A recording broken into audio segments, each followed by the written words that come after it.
समय मत गवाओ, सोने में और मोबाइल में समय मत गवाओ, प्रेम रेम के चक्कर में जिंदगी बर्बाद मत करो।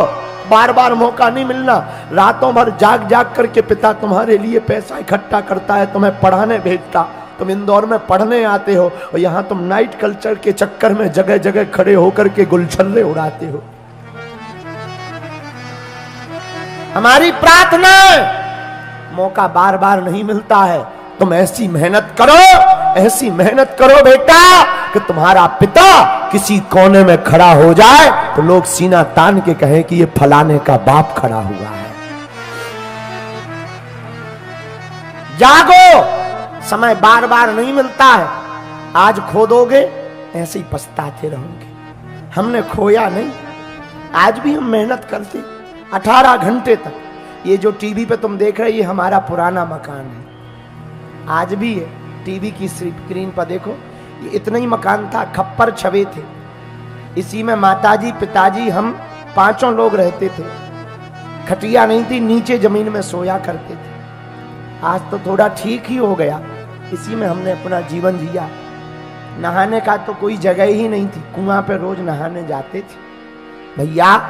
पर भगवान सबका मालिक है, भगवान के यहां देर है अंधेर नहीं है। जैसी हमारी बिगड़ी हनुमान जी ने बनाई, आज जितने भी लोग कथा सुनने आए हैं, सुदामा चरित्र सुन रहे हैं, जो जहां जहां बैठे हैं, हम अपने हनुमान जी के चरणों में प्रार्थना करते हैं, जाओ तुम्हारी भी बिगड़ी बालाजी बना दे। ये हमारी माता जी टीवी पे दिख रही हैं, इन्होंने हमें बहुत शिक्षा दी। आज भी हमारी माता जी पैदल चलती हैं, बहुत सीधी हैं, साधारण है, आज भी हमको रोज समझाती हैं। इन्होंने ही हमको सिखाया, बेटा किसी भी परिस्थिति में तुम मुस्कुराना नहीं छोड़ना है। हम जाते हैं लाखों रिश्ते, जब पैसा पास होता है टूट जाता है वो रिश्ता गरीबी में जो सबसे खास होता है। गरीबी में कोई किसी का नहीं होता, अमीरी में तो हजारों नाते जुड़ जाते, रिश्तेदार भी 50 मिल जाते, दूर दूर के रिश्तेदार अपना बना लेते, गले लगाते। पर जब गरीबी होती है, जब घर पर कुछ भी ना हो, पहनने के कपड़े भी ना हो, तब परिवार के लोग भी कार्ड नहीं देते हैं कि कहीं ये आ ना जाए और हमारी समाज में बेइज्जती ना हो जाए। भैया लोग अमीरों के घर जाते हैं, निमंत्रण कार्ड भी अमीरों के स्वीकार होते हैं, महंगे महंगे गिफ्ट अमीरों के बेटा बेटियों को दिए जाते हैं। गरीब की बेटी और बेटा की शादी में भी लोग जाना पसंद नहीं करते। जमाना बड़ा उल्टा है। आज भी भारत में लाखों लोग भूखे सोते हैं, गरीब का कोई नहीं होता, अमीरों के तो हजार होते हैं। गरीब के लिए तो कोई पूछता भी नहीं भैया, आगे भी नहीं बैठाते, खड़ा भी नहीं होने देते। कोई अमीर आ जाए तो तुरंत यही सिक्योरिटी वाले, यही कोई नेता अभिनेता आ जाए, तुरंत उनको वीआईपी करके आगे बैठा देंगे, सुरक्षा कर देंगे। दीनहीन कोई दिन भर से धूप में खड़ा रहे, पैदल चलकर आए कि हम बागेश्वर धाम की कथा में जा रहे हैं, भैया उसको पंडाल में तक बैठने को नहीं मिलता है।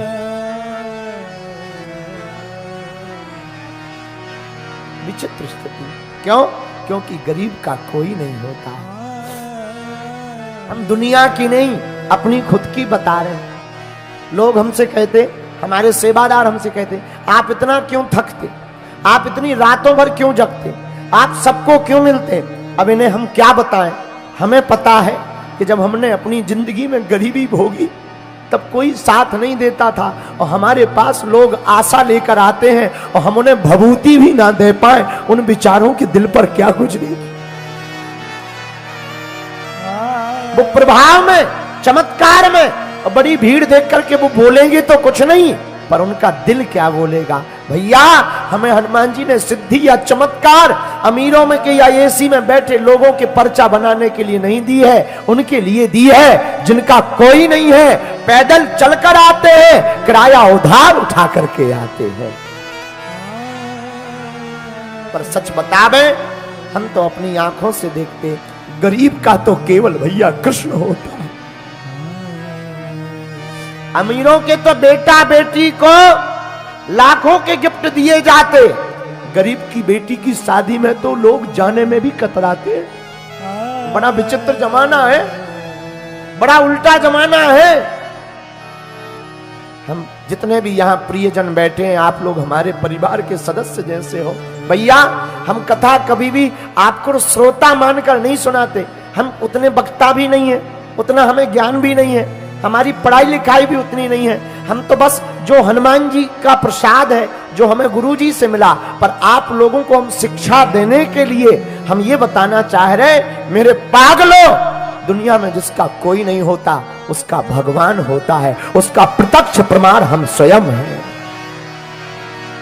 कोई दूसरा नहीं, उसका प्रत्यक्ष प्रमाण हम स्वयं हैं। हमने अपनी जिंदगी में 8 और 9 वर्ष की अवस्था में खूब भोगा।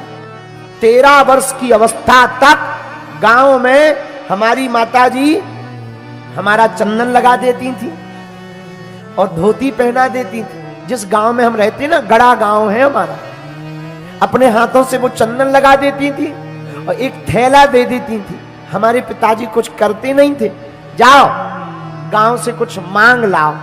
हम घर घर जाते थे, ब्राह्मण थे, आज भी ब्राह्मण, पर हिंदू हैं हम, कट्टर सनातनी हिंदू हैं, जातिवाद में नहीं हम पढ़ते हैं, क्योंकि हम हिंदू हैं।